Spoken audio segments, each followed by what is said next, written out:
పూరా లోకల్. నమస్తే, welcome to పూరా లోకల్. రాష్ట్ర ముఖ్యమంత్రి కాన్వాయ్లోని 19 కార్లు ఉన్నట్టుండి ఒకేసారి ఆగిపోయాయి. దీంతో గందరగోళం తలెత్తింది. అనుమానం వచ్చిన సిబ్బంది ఆ వాహనాల డీజిల్ ట్యాంకును తెరిచి చూడగా అందులో నీళ్లు ఉండడంతో వారంతా షాక్ అయ్యారు.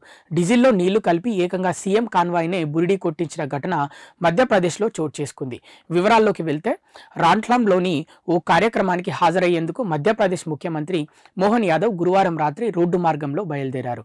మార్గమధ్యంలో దోసిగావ్ అనే ప్రాంతంలో ఉన్న శక్తి ఫ్యూయల్ పెట్రోల్ పంప్ వద్ద సీఎం కాన్వాయ్లోని వాహనాలన్నింటికీ సిబ్బంది డీజిల్ కొట్టించారు.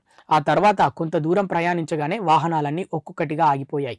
ముందుకు కదలకుండా మొరాయించడంతో ఈ మార్గంలో ట్రాఫిక్ సమస్య ఏర్పడింది. దీంతో సిబ్బంది తోసుకుంటూ వాటిని రోడ్డు పక్కకు తీసుకెళ్లారు. సీఎం కాన్వాయ్ ఆయిందన్న సమాచారం రాగానే స్థానిక యంత్రాంగం హుటాహుటిన అక్కడికి చేరుకుంది. వాహనాలు ఎందుకు బ్రేక్ డౌన్ అయ్యాయని తెలుసుకునేందుకు వారంతా తీవ్రంగా శ్రమించారు. చివరకు డీజిల్ ట్యాంక్ తెరిచి చూడగా అందులో నీళ్లు కనిపించాయి.